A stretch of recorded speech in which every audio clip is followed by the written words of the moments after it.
साथ नैना शांडिल्य। बहुत स्वागत है आपका हमारे खास कार्यक्रम मेट्रो सिटी में। चलिए आगे रुक करेंगे खबरों की ओर। विधानसभा स्पीकर ज्ञानचंद गुप्ता ने प्रेस वार्ता की, जिसमें उन्होंने बताया कि पंचकुला में 5.5 करोड़ की लागत से कम्युनिटी सेंटर बनाने जा रहा है, वही जिसका नाम शहीदे आजम भगत सिंह के नाम पर रखा जाएगा। साथ ही उन्होंने कहा कि 2 मार्च से लेकर 22 मार्च तक बजट सत्र चला, जो अब तक का सबसे लंबा सत्र रहा है।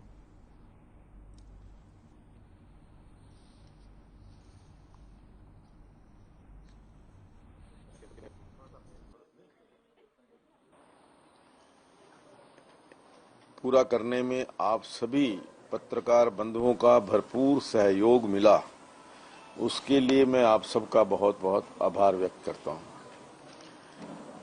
ये सत्र कई मायनों में विशेष रहा है। अभी देखिए कि मैं समझता हूं कि अब तक का सबसे लंबा सत्र जो है, इस सत्र को हम कह सकते हैं। 2 मार्च को ये सत्र शुरू हुआ और 22 मार्च को समापन हुआ। जो बीएसी की रिकमेंडेशंस थी, उससे भी ज्यादा 2 सिटिंग्स हमने इसके अंदर बढ़ाई। जो पहले सिटिंग बिजनेस एडवाइजरी कमेटी में हमने तय की थी, वो 10 सिटिंग थी, लेकिन टोटल 12 सिटिंग जो है इसके अंदर हुई। और 12 सिटिंग्स के अंदर भी कई सिटिंग्स तो मतलब 1.5-2 सिटिंग जैसी ही हुई, लंबी 7 बजे तक, 7:15 बजे तक भी सिटिंग हुई है। मैं ये भी बताना चाहूंगा कि जो हमारा बिजनेस रहा है, अब की बार मैक्सिमम बिजनेस जो है इस सत्र के अंदर हुआ है। पहली बार मैं ये कहूंगा कि इतिहास में 81 हमें कॉलिंग अटेंशन मोशन आई। कॉलिंग अटेंशन मोशन 81 आई और उसमें से 21 हमने स्वीकृत की और 21 को क्लब करके हमने पहली बार इतने कॉलिंग अटेंशन मोशन के ऊपर चर्चा हुई है। ये भी पूरा पिछला हमने रिकॉर्ड देखा कि कभी कितने कॉलिंग अटेंशन मोशन लगे नहीं, हाईएस्ट। ऐसे ही एडजर्नमेंट मोशन जो थे वो 5 आए थे। 5 में से 3 जो थे वो अस्वीकृत कर दिए गए थे। 2 जो थे हमने एडजर्नमेंट मोशन को कॉल अटेंशन मोशन के अंदर उनको परिवर्तित कर दिया। अपॉइंटमेंट होती है उसका तो सरकार को पूरा करना ही होता है। अगर नहीं होता तो members have got every right कि वो जो हमारी एश्योरेंस कमेटी है, हमारी जो गवर्नमेंट एश्योरेंस कमेटी बनी हुई है, अगर आपने कोई एश्योरेंस हाउस के अंदर दी है और वो उस टाइम लिमिट के अंदर पूरी नहीं, तो आप उसको एश्योरेंस कमेटी के अंदर ले जा सकते हैं और सरकार को कटघरे में खड़ा कर सकते हैं कि आपने एश्योरेंस दी थी, आपने ये पूरा नहीं किया, आपके उन ऑफिसर्स के खिलाफ कार्रवाई क्यों नहीं। वहीं देश भर में 4 महीने बाद पेट्रोल डीजल की कीमतों में इजाफा हुआ है। वहीं दूसरी तरफ एलपीजी सिलेंडर के दाम भी बढ़ गए हैं। इतना ही नहीं, सीएनजी, पीएनजी के रेट भी लगातार बढ़ते ही जा रहे हैं। साथ ही बढ़ती महंगाई ने जहां एक और आम लोगों के नाक में दम कर रखा है, जिससे लोगों को काफी परेशानियों का सामना करना पड़ रहा है। तकरीबन 137 दिनों के बाद अब पेट्रोल और डीजल के रेट जो है वो बढ़ने शुरू हो गए हैं। लगातार 2 दिन तक अब पेट्रोल और डीजल के रेट बढ़े हैं। लगातार 2 दिन 80-80 पैसे पेट्रोल के डीजल के दाम है उनमें उछाल आया है, जिससे कि आम जनता जो है वो बेहद परेशान जो है वो नजर आ रही है। क्या कुछ असर जो है वो देखने को मिल रहा है वो जानते हैं। अंकल जी, पेट्रोल के रेट जो है वो बढ़ गए हैं, आज फिर से लगातार दूसरे दिन 80-80 पैसे बढ़े हैं, क्या कहेंगे? क्या कहें, वो तो गवर्नमेंट के ऊपर है, बाकी तो फर्क तो पड़ता ही है। जेब पे फर्क पड़ रहा है ना, अभी तो पता लगेगा ना। जो पहले से चल रहा था जो तो चल ही रहा था, अब बाद में पता लगेगा क्या है क्या नहीं है। अभी जैसे कि आज 80 पैसे बढ़े हैं, तो उससे क्या फर्क पड़ा है? एक मिनट, फर्क पड़ा है अंकल जी? अभी तो कोई फर्क नहीं पड़ा। अभी कोई फर्क नहीं पड़ा। अभी जो है अंकल जी का कहना है कि कोई फर्क जो है वो नहीं पड़ा है। और एक और भैया है, उनसे, भैया पेट्रोल के रेट बढ़े हैं, फर्क पड़ा है जेब पर? फर्क तो पड़ता ही है मैम। सरकार से क्या कुछ कहना चाहोगे? अब सरकार से क्या, सरकार किसी की सुनती है क्या फिर भी कोई गुजारिश करना चाहोगे? कोई गुजारिश नहीं किसी से हमारे को तो। किसी से कोई गुजारिश नहीं। बिल्कुल, इनका ये बिल्कुल सरकार से जो है बिल्कुल थक चुके हैं और इनका कहना है कि हम कुछ नहीं कहेंगे। सर, पेट्रोल के रेट एक बार फिर दूसरे दिन बढ़ गए हैं, लगातार 137 दिन नहीं बढ़े, चुनाव चल रहे थे 5 राज्यों में, लेकिन अब जो है रेट बढ़े, क्या कहेंगे? ये रेट से बढ़ने से फर्क तो पड़ता ही है। आखिरकार अब फाइनल डिसीजन यही है कि अब जो इलेक्ट्रिक बाइक आ रही हैं वही लेनी पड़ेंगी फिर तो। अच्छा, सरकार से कुछ कहना चाहेंगे? सरकार से क्या ही कहेंगे, सरकार से कहने का कोई फायदा तो है नहीं, कोई फायदा नहीं है। तो इससे तो अच्छा है कि अपने इलेक्ट्रिक व्हीकल यूज करो और सबसे बेस्ट है। मैं तो खुद भी वही अब प्रेफर करूंगा। महंगाई जिस तरीके से लगातार बढ़ रही है, एलपीजी गैस सिलेंडर की बात करें या पेट्रोल डीजल सीएनजी की, लगातार दाम बढ़ रहे हैं। इन चीज़ों से ना तो सरकार को कोई फर्क पड़ना है, गरीब आदमी तो उसको तो लेना है, उसको तो बनाना है। वो चाहे अब 200 का मिले चाहे 500 मिले, अब वो फर्क जो उसको पड़ेगा वो उसकी जेब पे पड़ेगा। उसको ना तो सरकार देख पाएगी ना कोई आम जनता देख पाएगी, लेकिन भुगतना वही है जिसपे जेब से। हाँ, इनका साफ तौर पर यही कहना है कि ना तो इस बात को सरकार देख रही है कि इस महंगाई का आम जनता पर क्या असर पड़ रहा है। जैसा कि लोग कह रहे हैं कि पेट्रोल के रेट बढ़ने से जो है सरकार पर कोई फर्क नहीं पड़ता है, फर्क सारा का सारा आम जनता पर पड़ता है। आम जनता जो है इस महंगाई की मार को अपनी कमर पर लेती है, लेकिन ना तो सरकार पे और ना ही किसी और व्यक्ति पे इस चीज का फर्क पड़ता है। तो जिस तरीके से लगातार महंगाई बढ़ती जा रही है, आम जनता जो है वो परेशान है। एलपीजी गैस की बात करूं या फिर पेट्रोल डीजल या फिर सीएनजी की, लगातार जो रेटों में उछाल है वो हो रहा है और आम जनता बेहद परेशान है। हर कोई सिर्फ यही चाहता है कि महंगाई थोड़ी कम हो, जिससे कि उनका गुजर बसर ठीक से हो सके। कैमरा पर्सन विजय के साथ मैं शिवानी लोहिया, हर खबर गुरुग्राम।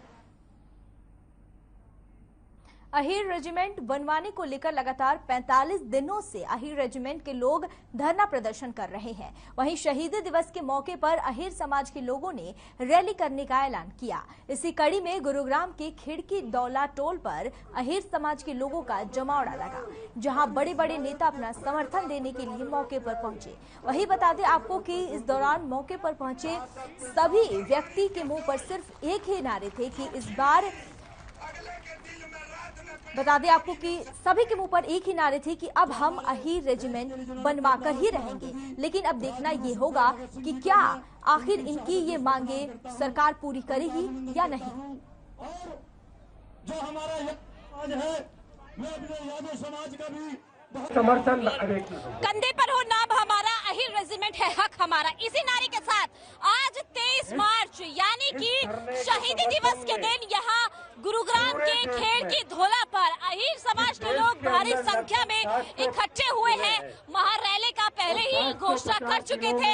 आप देख सकते हैं कि कितनी भारी संख्या में फिलहाल यहाँ पर जो लोग हैं वो मौजूद हैं और यहाँ पर मौजूद हर एक व्यक्ति का सिर्फ यही कहना है कि अहीर रेजिमेंट जो है वो हमारा हक है, जो हमें मिलनी चाहिए। तमाम लोग यहाँ पर मौजूद हैं, उनसे बात करते हैं और जानते हैं कि आखिर क्या कहेंगे। इतनी भारी संख्या में आज ये लोग जो है वो पहुँचे हैं, क्या कहेंगे आज इतनी भारी संख्या में आप पहुँचे? समय सरकार को समझना चाहिए, ये यादव समाज है, ये हिंदुस्तान का लगभग 18% है और आज लोगों ने मंच से कहा कि गांधारी का श्राप खत्म हो गया है। इस एकता को देख करके हिंदुस्तान की सरकार को जो कहती है सबका साथ सबका विश्वास, वो सबका विश्वास लेकर तो आई थी, सबका साथ लेकर तो आई थी, पर सबका सम्मान नहीं कर रही है। इसलिए हिंदुस्तान के उस वीर वहीरों की शहादत को देखते हुए, उनके बलिदान को देखते हुए, उनके वर्क और सिंसियरिटी को देखते हुए उनका सम्मान बहाल करना होगा। और ये समाज चाहता है कि उनके बेटे जो युद्ध भूमि में जाते हैं उनके कंधों पर भी वीर अहीर लिखा हो, अहीर रेजिमेंट लिखा हो, क्योंकि अहीर रेजिमेंट हक हमारा हिंदुस्तान का। ये तमाम यादव समाज यही बात कहता है, ये किसी के अपमान की बात नहीं करता, ये जातीयता की बात भी नहीं करता। जब हिंदुस्तान में विभिन्न समाजों के लोगों को सम्मान दिया जाता है, हम तो सब में मिलकर के काम करने वाले लोग रहे हैं, लेकिन 18% सरकार अगर कुल मिला के बात इतनी पूछो, एक सरकार अगर नहीं बनाती, अब भी नहीं मानती हो तो क्या करेंगे? सरकार नहीं बनाती है तो ये समाज समाज एक हो गया है। अब ये समझ गया है कि ये लोग जनसंख्या को जातिवार जनसंख्या क्यों नहीं करवा रहे हैं। लोगों को समझ में आ गया है। ये 18% लोग अपनी ताकत को पहचान गए हैं। तौर पर ये चीज कहती है कि निश्चित रूप से अब की बात जो है अहिर रेजिमेंट बनवा करेंगे। भारी संख्या में तमाम लोग यहाँ पर पहुंचे हैं और लोगों से जो है बात करते हैं। क्या कहेंगे, अनुमान लगाया था कि इतनी भारी संख्या में लोग पहुंचेंगे? निश्चित रूप से हम अनुमान लगा के बैठे थे कि इतनी बड़ी संख्या में हमारा ये जन सैलाब होगा और हमारे अनुरूप के और ज्यादा संख्या में लोग हमारे समाज के लोगों के साथ साथ 36 बिरादरी के लोगों ने इस आंदोलन में अपना समर्थन किया है और हमारा सहयोग किया है। बहुत बड़ी संख्या में एक बहुत बड़ा जन सैलाब आज यहाँ एकत्र हुआ और निश्चित रूप से सरकार की आशा आपने कहा था रैली करेंगे, रैला करेंगे, रोड क्यों जाम किए हुए हैं? उन लोगों को भी बच्चे हैं, गाड़ियों के ट्रैफिक की वजह से वो रोड जाम हो गया था। कमेटी के सदस्य अभी वहाँ गए हुए हैं और निश्चित रूप से हम नहीं चाहते कि किसी भी लोगों को यहाँ कोई असुविधा हो और हमारा ये प्रयास है जितनी जल्दी उसके रास्ते खुलवाकर लोगों को सुचारू रूप से वहाँ से आना जाना हो जाए। कोशिश की जा रही है कि जाम को जो है वो खुलवा जाए और तमाम लोगों से बात करते हैं। क्या कहेंगे आप? देखो, हम तो यही कहेंगे, जो हमारी मांग है वो सरकार को सुननी चाहिए और सरकार का गठन करने में हमारा बहुत बड़ा योगदान रहा है यादवों का। और हम नहीं चाहते कि भाई प्रशासन की वजह से कोई भी दिक्कत आए।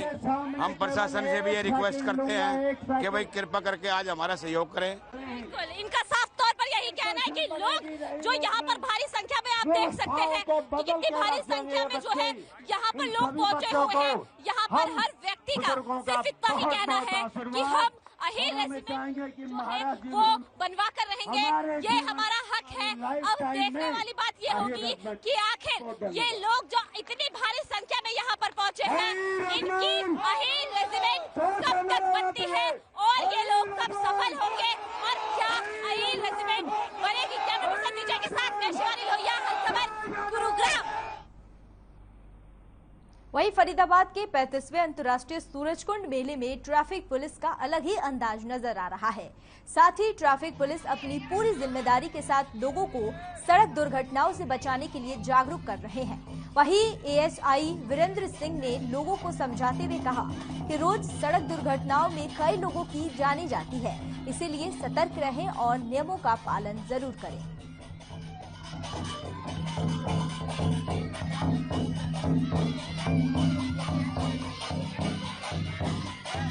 35वें अंतर्राष्ट्रीय हस्तशिल्प सूरजकुंड मेले का जो आगाज है वो हो चुका है और इस सूरजकुंड मेले में सड़क सुरक्षा सप्ताह का जो कानून है वो बताया जा रहा है। यहाँ पर जो ट्रैफिक ताऊ हैं वो लोगों को समझा रहे हैं सड़क सुरक्षा और जीवन सुरक्षा जो है वो कितनी जरूरी है। यहाँ पर आप देख सकते हैं बैनर लगे हुए हैं और ताऊ यहाँ पर समझा रहे हैं कि जो सड़क सुरक्षा और जो सड़क पर दुर्घटनाएं हो जाती हैं उसे कैसे बचाया जा सके। यहाँ पर ट्रैफिक ताऊ वीरेंद्र जी हमारे साथ मौजूद हैं।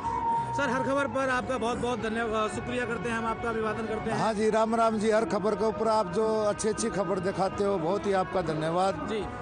तो ताऊ, एक बात जानना चाहूँगा कि सड़क सुरक्षा सबका यहाँ पर चल रहा है, जीवन रक्षा यहाँ पर चल रही है, तो क्या कुछ लोगों को आप जानकारी दे रहे हैं? हाँ जी, यहाँ पर सूरजकुंड मेला है। यहाँ पर हिंदुस्तान के हर कोने से स्टॉल लग रही है, हर प्रकार का आदमी यहाँ आता है। तो हम भी ट्रैफिक के बारे में इनको जागरूक करें। भाई आप सुबह उठो ना, इतने 500 आदमी तो शमशान घाट चले जाए हैं और जो घर पर मेडिकल में चले जाए ना रे, एक साल में 1,55,000 आदमी रोड एक्सीडेंट में मारे जाते हैं, 15 लाख आदमी घायल हो जाते हैं। तो लोगों को समझा रहे बस सारे मिलजुल करके जहाँ भी सड़क पर जो दिक्कतें आ रही है उनको सोल्व करो, प्रशासन भी उसकी तरफ ध्यान दे। और हम यहाँ सारे बच्चों को फ्री कॉस्ट में ये किताबें देते हैं और ये बैनर लगा रखे, सीट बेल्ट व्हील चेयर ना समझे, दुर्घटना आंसू लाती है, सुरक्षा खुशी लाती है, गाड़ी दारू पी कर ना चलाए, देश हमारा, आज जिम्मेवारी हमारी है, फिर भी नियम तोड़ने की खुजली बीमारी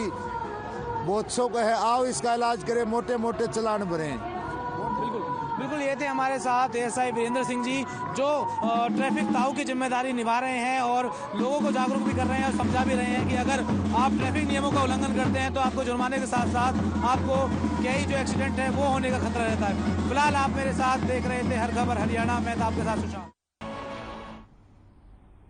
ब्रेक के बाद एक बार फिर से स्वागत है आपका। आगे बढ़ेंगे खबरों की ओर। सोनीपत एसटीएफ को एक बार फिर बड़ी कामयाबी हाथ लगी है। दरअसल एसटीएफ ने पेपर लीक मामले में 3 आरोपियों को गिरफ्तार किया है। बता दें आपको कि सोनीपत एसटीएफ ने अभी तक इस पूरे मामले में 38 लोगों की गिरफ्तारी कर चुकी है। वहीं एसटीएफ टीम अभी भी पेपर लीक मामले से जुड़े हुए सैकड़ों लोगों की तलाश में जुटी हुई है और जल्द ही मामले में बता दें आपको कि अन्य और भी बहुत सारी गिरफ्तारियां होनी बाकी है। रेलवे मेल सर्विस में पेपर लीक मामले में आज हमने 3 आरोपियों को गिरफ्तार किया है। विशाल खैरपुर है बहादुरगढ़ का, एक सुनील है सिकंदरापुर माजरा गोहाना का और एक मंजित है गोरड का। ये तीनों आदमी जो मैन गैंग मेंबर्स हैं उनको कैंडिडेट देते थे। मंजित खुद भी अपना नकल से अपना पेपर पास करके और रेलवे में लगा हुआ है।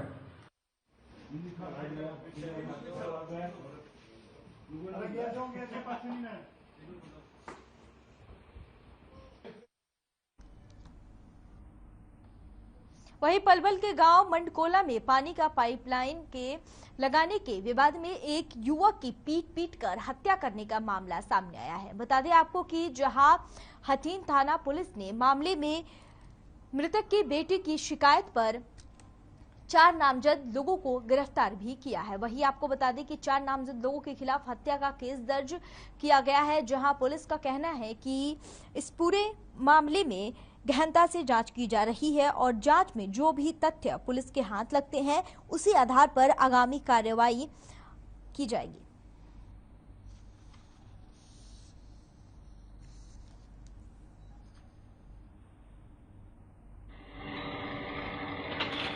उनका कल पानी की जो नाली है लाइनें है उनके ऊपर अपने पड़ोसियों से झगड़ा हो गया था और उसमें इनके पड़ोसियों में परवीन है और उनके परिवार के उनकी माँ है और सौरभ है उसका भाई। इन्होंने उनके साथ झगड़ा किया जिसके कारण इनको एडमिट, इसके पिताजी को राजकुमार को यहाँ एटलस हॉस्पिटल में एडमिट कराया गया और जिसके दौरान इलाज आज मृत्यु हो गई।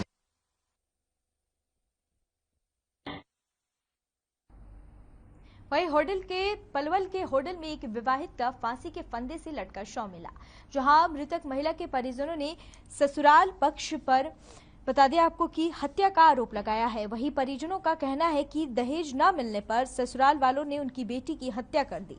वहीं पुलिस ने मृतका पति के साथ 5 लोगों के खिलाफ हत्या का मामला दर्ज कर जांच शुरू कर दी है। फिलहाल अभी सभी आरोपी फरार हैं।